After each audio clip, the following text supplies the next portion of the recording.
नमस्कार मित्रों, eleven classes के यूट्यूब प्लेटफॉर्म पे आपका बहुत बहुत स्वागत है। हम लोग भारतीय राज्य व्यवस्था विषय को पढ़ रहे हैं। भारतीय राज्य व्यवस्था विषय में आज का विषय है हमारा राष्ट्रपति। राष्ट्रपति से जुड़ी सभी अवधारणाओं को देखेंगे। राष्ट्रपति वाला चैप्टर चूंकि थोड़ा सा लंबा है, इसलिए इसको हम दो पार्ट में करके पढ़ेंगे। यह जो हमारी कक्षाएँ होती हैं वो प्रीलिम्स एग्ज़ाम के लिए और मेंस एग्ज़ाम के लिए, दोनों के लिए सामान्य रूप से उपयोगी होती है। आइए इसको बारी बारी से देखते हैं। राष्ट्रपति, अंग्रेजी में इसे प्रेसिडेंट कहते हैं। हमारे संविधान के भाग 5 के अनुच्छेद 52 से 78 तक संघीय कार्यपालिका का वर्णन किया गया है। संघीय कार्यपालिका जिसका प्रमुख राष्ट्रपति होता है। संघीय कार्यपालिका में राष्ट्रपति, उपराष्ट्रपति, प्रधानमंत्री, मंत्रिमंडल एवं महान्यायवादी सम्मिलित होते हैं। प्रश्न इसी 2-3 लाइनों से संविधान के भाग 5 में संघीय कार्यपालिका का वर्णन किया गया है। संघीय कार्यपालिका का वर्णन हमारे संविधान के किस भाग में किया गया है? 5 में। उसके बाद अनुच्छेद 52 से 78 तक संघीय कार्यपालिका का वर्णन किया गया है। राष्ट्रपति संघीय कार्यपालिका का प्रमुख होता है। संघीय कार्यपालिका में कौन कौन होता है? राष्ट्रपति हो गए, प्रधानमंत्री हो गए, उपराष्ट्रपति हो गए, मंत्रिमंडल हो गया, उपराष्ट्रपति हो गए, मंत्रिमंडल हो गया, महान्यायवादी हो गया। अब आइए देखते हैं कि राष्ट्रपति से संबंधित अनुच्छेद क्या है। जो बार बार प्रश्न पूछा जाता है कि ये अनुच्छेद किससे संबंधित है, ये वाला अनुच्छेद किससे संबंधित है। तो आइए देखते हैं राष्ट्रपति से संबंधित प्रमुख अनुच्छेद। अनुच्छेद 52 हमारा कहता है कि भारत का एक राष्ट्रपति होगा। जो हमारा भारतीय गणराज्य है उसका राष्ट्रपति होगा, एक राष्ट्रपति होगा। और अनुच्छेद 53 कहता है कि राष्ट्रपति अपने कार्यपालिका शक्ति का प्रयोग सीधे स्वयं करेगा अथवा अपने अधीनस्थ अधिकारियों के माध्यम से करेगा। हमारा अनुच्छेद 52 कहता है कि भारत का एक राष्ट्रपति होगा। अनुच्छेद 53 कहता है कि वह अपने कार्यपालिका शक्तियों का प्रयोग या तो स्वयं करेगा या अपने द्वारा अपने अधीनस्थों के माध्यम से, अधीनस्थ अधिकारियों के माध्यम से करवाएगा। उसके बाद अनुच्छेद 58 क्या कहता है कि राष्ट्रपति की योग्यता, राष्ट्रपति बनने के लिए क्या क्या योग्यता होनी चाहिए, इनका वर्णन करता है हमारा अनुच्छेद 58। अनुच्छेद 54 क्या कहता है कि राष्ट्रपति का निर्वाचन कैसे होगा? एक निर्वाचक मंडल के द्वारा होगा। निर्वाचक मंडल में कौन कौन होता है? लोकसभा, राज्यसभा, राज्यों तथा यथा स्थिति संघ राज्य की विधानसभाओं के निर्वाचित सदस्य। अब निर्वाचित सदस्य क्यों होते हैं कि राष्ट्रपति के द्वारा राज्यसभा में भी कुछ सदस्यों का मनोनयन होता है, लोकसभा में भी कुछ सदस्यों का मनोनयन होता है। तो जिनका मनोनयन राष्ट्रपति करेगा वो तो उनको वोट देंगे ही। तो ये हमारी जो राष्ट्रपति को लोकतांत्रिक तरीके से निर्वाचित करने की जो पद्धति है उसके साथ अन्याय होगा। इसलिए अनुच्छेद 54 ये कहता है कि राष्ट्रपति का चुनाव एक निर्वाचक मंडल के द्वारा होगा। इस निर्वाचक मंडल में लोकसभा के सभी सदस्य, राज्यसभा के सभी सदस्य, राज्यों तथा यथास्थिति संघ राज्यों की विधानसभाओं के सभी सदस्य होंगे। लेकिन वो कैसे सदस्य होंगे? जो इलेक्टेड होंगे, निर्वाचित होंगे। मनोनीत सदस्य इसमें भाग नहीं लेते हैं। अनुच्छेद हमारा 55 कहता है कि राष्ट्रपति का निर्वाचन अनुपातिक प्रतिनिधित्व प्रणाली के आधार पर एकल संक्रमणीय मत और गुप्त मतदान द्वारा होता है।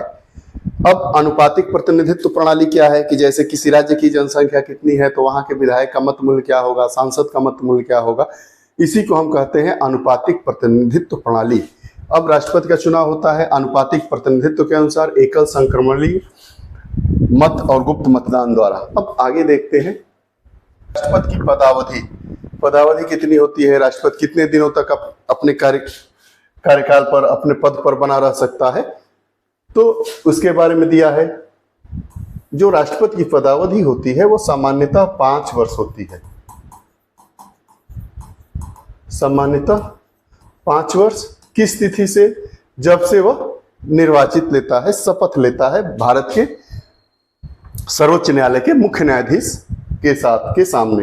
अनुच्छेद 60 क्या कहता है? शपथ, राष्ट्रपति का शपथ है। अनुच्छेद 61 क्या कहता है? राष्ट्रपति पर महाभियोग कैसे लगाया जाएगा, महाभियोग की प्रक्रिया होगी। महाभियोग मतलब राष्ट्रपति को हटाने की प्रक्रिया क्या होगी? समय से पूर्व। राष्ट्रपति भारत का राज्य प्रमुख होता है, वह भारत का प्रथम नागरिक होता है और राष्ट्र की एकता, अखंडता और सुदृढ़ता का प्रतीक है। राष्ट्रपति भारत राज्य का प्रमुख होता है, भारत का प्रथम नागरिक होता है और राष्ट्र की एकता, अखंडता और सुदृढ़ता का प्रतीक है। अब राष्ट्रपति का निर्वाचन देखते हैं। राष्ट्रपति का निर्वाचन कैसे होता है? राष्ट्रपति का निर्वाचन प्रत्यक्ष रूप से जनता के द्वारा नहीं किया जाता है।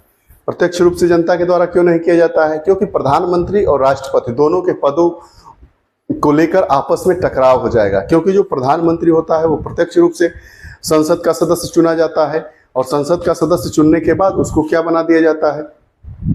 लोकसभा का नेता बन जाएगा, बहुमत दल का नेता बन जाएगा, उसके बाद प्रधानमंत्री बनेगा। लेकिन राष्ट्रपति के साथ ऐसा नहीं होता है, बल्कि एक मंडल के सदस्यों द्वारा उनका निर्वाचन किया जाता है। राष्ट्रपति का एक निर्वाचक मंडल होता है, जैसा कि आपने देखा, एक निर्वाचक मंडल होता है। इस निर्वाचक मंडल में सभी निर्वाचित सदस्य होते हैं। निर्वाचित सदस्य होते हैं। निर्वाचित सदस्य कहाँ कहाँ के? लोकसभा, राज्यसभा और राज्यों की विधानसभाओं के। ये रही बात यहाँ तक। अब आइए, तो राष्ट्रपति का निर्वाचक मंडल होता है, उसमें कौन कौन से लोग शामिल होते हैं इनको देखिए। ये बार बार पूछता है कि जो राष्ट्रपति होता है और उपराष्ट्रपति होता है, इनके निर्वाचन में, इनके चुनाव में कौन कौन से लोग भाग देते हैं? तो इनमें निम्न लोग शामिल होंगे। संसद के दोनों सदस्यों के निर्वाचित सदस्य, यहाँ इलेक्टेड की बात कर रहा है, मनोनयन की बात नहीं कर रहा है, इसको बार बार फोकस करना है। उसके बाद राज्य विधानसभाओं के निर्वाचित सदस्य, चुने हुए सदस्य नहीं। ऐसा नहीं कि विधान परिषद के जो सदस्य चुन के आते हैं उनको इसमें भागीदारी दे दी जाए, ऐसी कोई बात नहीं है, ऐसी कोई व्यवस्था नहीं है। उसके बाद केंद्र शासित प्रदेश और दिल्ली व पुडुचेरी विधानसभाओं के निर्वाचित सदस्य।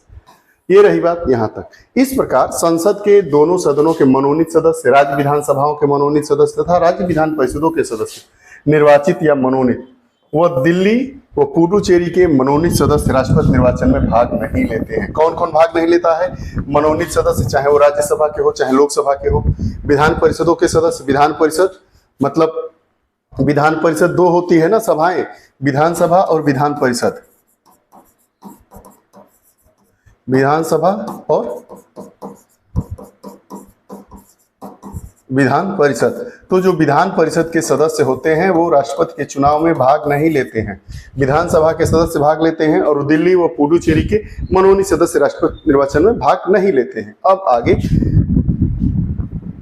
जब कोई सभा विघटित हो तो उसके सदस्य राष्ट्रपति के निर्वाचन में मतदान नहीं कर सकते हैं। मानिए कि उत्तर प्रदेश में विधानसभा का चुनाव चल रहा है और उसी समय राष्ट्रपति का चुनाव हो रहा है, तो उत्तर प्रदेश के जितने भी सदस्य हैं विधानसभा के, वो राष्ट्रपति के चुनाव में भाग नहीं लेंगे। वही कह रहा है कि जब विधानसभा कहीं की भंग है तो उस समय राष्ट्रपति का चुनाव हो रहा है, तो उस राज्य विधानसभा का कोई भी सदस्य, निर्वाचित सदस्य राष्ट्रपति के निर्वाचक मंडल का सदस्य नहीं होगा। अब आगे कि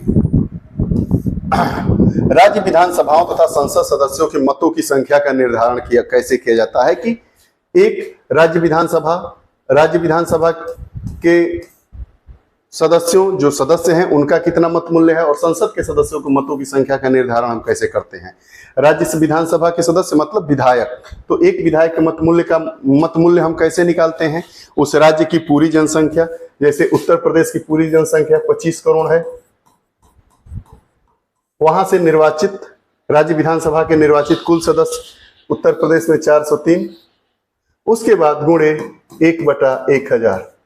जैसे मान लीजिए कि उत्तर प्रदेश में 25 करोड़ लोग हैं, तो यहाँ 25 करोड़ लिखेंगे। सैकड़ा, हजार, 10,000, लाख, 10 लाख, करोड़, इकाई, दहाई, सैकड़ा, हजार, 10,000, लाख, 10 लाख, करोड़, 10 करोड़। उसके बाद सदस्यों की संख्या अप्रॉक्सीमेट 400 मान लेते हैं, 403 है। उसके बाद बटा 1/1000। अब 3 जीरो से 3 जीरो कटा देंगे, 2 जीरो से ये 2 जीरो कट गया, और 4 से 4 छक्का 24, 4 दूना 8, 625। तो 620 से 25 के बीच एक यूपी के विधायक का मत मूल्य है। ऐसे ही हम मत मूल्य निकालते हैं। 25 करोड़ उत्तर प्रदेश की आबादी है, वहां से विधानसभा सदस्यों की कुल संख्या 403 है, गुणे 1/1000 कर दिया जाता है, तो ऐसे हमारा मत मूल्य आ जाता है। वैसे ही अब हम संसद सदस्य के मतों के मूल्यों का निर्धारण कैसे करते हैं? सभी राज्यों के विधायकों के मतों का कुल मूल्य, सभी राज्य, जितने राज्य हैं, कितने राज्य हैं? 28 राज्य, इनके विधायकों का कुल मूल्य बता संसद के निर्वाचित सदस्यों की कुल संख्या, इनका मत मूल्य निकाल लीजिए। संसद के निर्वाचित सदस्य 545, उनकी कुल संख्या हो गई। उसके बाद की संख्या में भाग दे देंगे, जितना आएगा उतना एक संसद का मत मूल्य होगा। ये रही बात। उसके बाद राष्ट्रपति का चुनाव अनुपातिक प्रतिनिधित्व के अनुसार एकल संक्रमणीय मत और गुप्त मतदान के द्वारा किया जाता है। हमने समझा कि एक विधायक का मत मूल्य कैसे निकालते हैं, ये पूछा जाता है। ऑप्शन में कोई ऑप्शन दे देगा, उसमें पूछा गया है। उत्तर प्रदेश पीसीएस में भी पूछा गया है, लोक सेवा आयोग के भी परीक्षाओं में पूछा गया है। तो इसके लिए एक ही सूत्र है, एक विधायक का मत मूल्य बराबर उस राज्य की कुल जनसंख्या बटा उस राज्य में विधानसभा सदस्यों की कुल संख्या गुणे 1/1000। अगर एक संसद का मत मूल्य पूछा जाए तो कुल राज्यों की विधानसभाओं के जो विधायक हैं उनका कुल मत मूल्य बटा संसद के निर्वाचित सदस्यों की कुल संख्या भाग दे देंगे, तो हमारा एक संसद का मत मूल्य कितना है वो आ जाएगा। अब आगे देखिए, ये चुनाव में निर्वाचित होने के लिए मतों का एक निश्चित भाग प्राप्त करना आवश्यक है। अब ये तो हो गया चुनाव, अब कितना उनको मत प्राप्त करना है, जितना निश्चित मतों का कुल वैध मत बटा 2/1। मान लीजिए कि कुल वैध मत 100 पड़े हैं, तो 100/2/1 मतलब 51 वोट अगर वो पा जाएगा तो राष्ट्रपति हमारे देश का बन जाएगा। कैसे? मान लीजिए कि कुल मत वैध मत पड़े हैं 100, उसमें 2 से भाग दे दीजिए, उसके बाद +1, 50% +1। ऑप्शन में ये भी आता है कि 50% +1 वैध मतों का। ये रही बात हमारे राष्ट्रपति तक की। अब राष्ट्रपति के पद हेतु अहर्ता क्या है, योग्यता क्या है, इस पे बात करते हैं। क्या क्या अहर्ताएं हैं? अहर्ता मतलब योग्यता, वह भारत का नागरिक हो, उसे भारत का नागरिक होना चाहिए, भारत गणराज्य का नागरिक होना चाहिए। उम्र 35 वर्ष से कम की ना हो, अर्थात वह 35 वर्ष की आयु पूरी कर चुका हो। लोकसभा का सदस्य निर्वाचित होने की योग्यता रखता हो, लोकसभा का सदस्य निर्वाचित होने की योग्यता रखता हो। वह संघ सरकार में अथवा किसी राज्य सरकार में अथवा किसी स्थानीय प्राधिकरण में या किसी सार्वजनिक निकायों में काम न करता हो या लाभ के पद पर न हो, बस। अब राष्ट्रपति के चुनाव के लिए अगर कोई पर्चा भरने जाता है तो क्या जरूरी होता है? 25 प्रस्तावक होने चाहिए, 50 अनुमोदक, 50 प्रस्तावक और 50 अनुमोदक होने चाहिए। और जमानत राशि 15,000 रुपए है। यह 15,000 रुपए की राशि कब जब्त हो जाती है? जब हम जितने वैध मत है उसका 1/6 मत प्राप्त नहीं होता है, तो यह 15,000 की जमानत राशि जो राष्ट्रपति के चुनाव लड़ते समय जमा की जाती है वो जब्त हो जाती है। अब राष्ट्रपति पद के लिए शर्तें क्या हैं?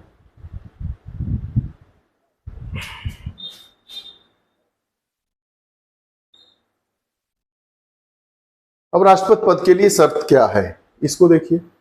वह संसद के किसी भी सदन अथवा राज्य विधायिका का सदस्य नहीं होना चाहिए। यदि कोई ऐसा व्यक्ति राष्ट्रपति निर्वाचित होता है तो उसे पद ग्रहण करने से पूर्व उस सदन से त्याग पत्र देना होगा। अगर कोई लोकसभा का सदस्य है या राज्यसभा का सदस्य है तो और राष्ट्रपति इसी दरमियान बन जाता है तो पद धारण करने के पहले उसे उस पद से त्याग पत्र देना पड़ेगा, त्यागना पड़ेगा। वह कोई अन्य लाभ का पद धारण नहीं करेगा, उसे राष्ट्रपति भवन आवंटित होगा। उसकी उपलब्धियां और भत्ते उसकी पदावधि के दौरान कम नहीं किए जाएंगे। पदावधि, महाभियोग व पद रिक्तता। कार्यकाल 5 वर्ष का होता है, सामान्यतः 5 वर्ष का होता है। हालांकि वह 5 वर्ष के पूर्व भी अपना पद क्या कर सकता है? त्याग देता है। पद कैसे त्याग करेगा? किसी भी समय त्याग पत्र किसको देगा? राष्ट्रपति को देता है, उपराष्ट्रपति को देता है। राष्ट्रपति किसको देगा? उपराष्ट्रपति को देगा। शपथ ग्रहण कहाँ करेगा? भारत के मुख्य न्यायाधीश के समक्ष या मुख्य न्यायाधीश द्वारा अगर किसी को कह दिया जाएगा कि ये करेंगे तो उनके द्वारा। अब राष्ट्रपति को महाभियोग द्वारा भी पद से हटाया जा सकता है जब तक उसका उत्तराधिकारी पद ग्रहण न करे। राष्ट्रपति अपने 5 वर्ष के कार्यकाल के उपरांत भी पद पर बना रहता है। अगर 5 वर्ष का समय 20 जनवरी को खत्म हो गया तो और अगर नया राष्ट्रपति 25 जनवरी तक चुना जाता है तो ये 5 दिनों तक भी राष्ट्रपति बना रह सकता है। भारत में राष्ट्रपति जो व्यक्ति है वह पुनः निर्वाचित हो सकता है। हालांकि अमेरिका में एक व्यक्ति 2 बार से अधिक राष्ट्रपति नहीं बनता है। अमेरिका में राष्ट्रपति की पदावधि 4 वर्ष होती है कोई व्यक्ति अधिकतम 2 बार राष्ट्रपति बन सकता है, लेकिन भारत में कितनी बार बनेगा इसका कोई उल्लेख नहीं है, पुनर्निर्वाचित हो सकता है। अब आगे, राष्ट्रपति पर महाभियोग की क्या प्रक्रिया है, इसको भी देखते हैं। योग, महाभियोग मतलब राष्ट्रपति को हटाने की क्या प्रक्रिया है। समय पूर्व, संविधान का उल्लंघन करने पर महाभियोग चलाकर कैसे हटाए, एक ही है। संविधान का अगर राष्ट्रपति उल्लंघन करता है तो उस पर महाभियोग लगाकर समय पूर्व अर्थात 5 वर्ष के पहले भी उसको हटाया जा सकता है। अब महाभियोग संसद के किसी भी सदन में प्रारंभ किया जा सकता है। संसद का कोई भी सदन हो, चाहे लोकसभा हो चाहे राज्यसभा हो, कहीं भी राष्ट्रपति पर महाभियोग की प्रक्रिया प्रारंभ की जा सकती है, स्टार्ट की जाती है। उस सदन के 1/4 सदस्यों के हस्ताक्षर होने चाहिए। प्रारंभ किया जाएगा, जैसे 545 है तो 1/4 सदस्य। अगर लोकसभा से प्रस्ताव पारित करना है और अगर राज्यसभा से प्रस्ताव पारित करना है तो 245 बटा 1/4 गुणे 1/4 कर देंगे। इतने लोग जब लोग हो जाएंगे तो प्रक्रिया चालू हो जाएगी। राष्ट्रपति को 14 दिनों का नोटिस दिया जाता है। महाभियोग का प्रस्ताव 2/3 बहुमत से पारित होने के बाद दूसरे सदन में भेजा जाता है। अगर राज्यसभा से महाभियोग का प्रस्ताव पारित होता है तो उसे 2/3 बहुमत के साथ लोकसभा में भेजा जाएगा। इन आरोपों की जांच करानी चाहिए। राष्ट्रपति को इसमें उपस्थित होने तथा अपना प्रतिनिधित्व करने का अधिकार होता है। यदि दूसरा सदन इन आरोपों को सही पाता है और महाभियोग प्रस्ताव को 2/3 बहुमत से पारित कर देता है तो राष्ट्रपति को प्रस्ताव पारित होने की तिथि से उसके पद से हटना होगा। राष्ट्रपति को मौका दिया जाता है कि वह अपनी बात को रखे, वह अपना पक्ष रखे। लेकिन अगर वह अपना पक्ष नहीं रख पाता है और संसद की दोनों जो सभाएं होती हैं, चाहे लोकसभा हो चाहे राज्यसभा हो, उसके 2/3 सदस्यों के द्वारा अगर यह पारित कर दिया जाता है कि महाभियोग का प्रस्ताव सही है तो राष्ट्रपति उसी दिन से अपने पद से उसको हटना पड़ता है, त्याग पत्र देना पड़ता है। आगे,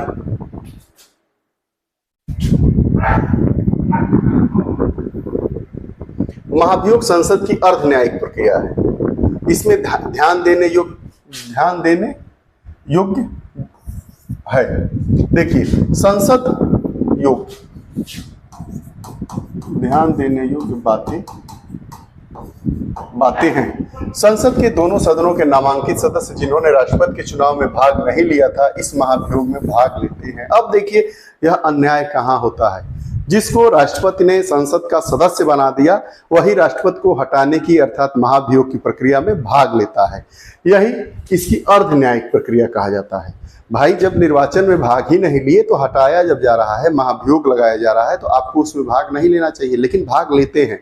तो प्रश्न ये भी बार बार पूछा जाता है कि क्या राष्ट्रपति के चुनाव में भाग लेने वाले सभी सदस्य जो निर्वाचक मंडल के सदस्य होते हैं, क्या महाभियोग का प्रस्ताव लागू जब लाया जाता है राष्ट्रपति पर तो क्या वही सभी सदस्य होते हैं या उनसे इतर भी कुछ सदस्य होते हैं। तो जो सदस्य मनोनीत भी किए जाते हैं वो भी राष्ट्रपति पर जब महाभियोग का प्रस्ताव लाया जाता है तो उसमें उसके निर्वाचक मंडल में उस भाग लेते हैं। यही हमारी अर्ध न्यायिक प्रक्रिया है।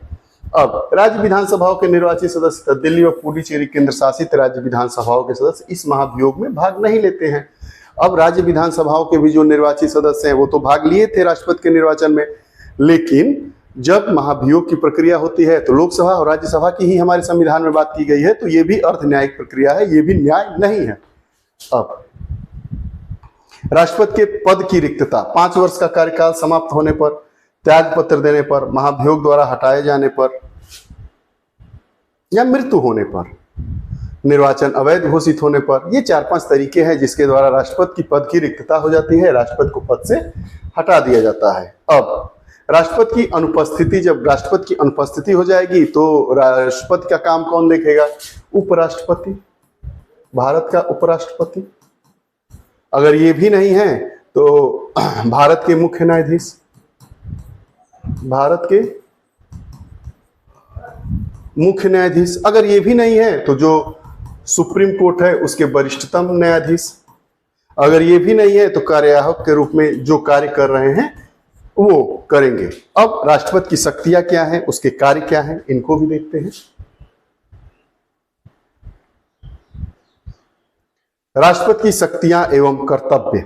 राष्ट्रपति की शक्तियां एवं कर्तव्य से जुड़ा ये हमारा जो विषय है, उसमें हम देखेंगे कार्यकारी शक्ति, विधायी शक्ति, वित्तीय शक्ति, न्यायिक शक्ति, कूटनीतिक शक्ति, सैन्य शक्ति, आपातकालीन शक्ति, इन सारी शक्तियों को हम देखेंगे।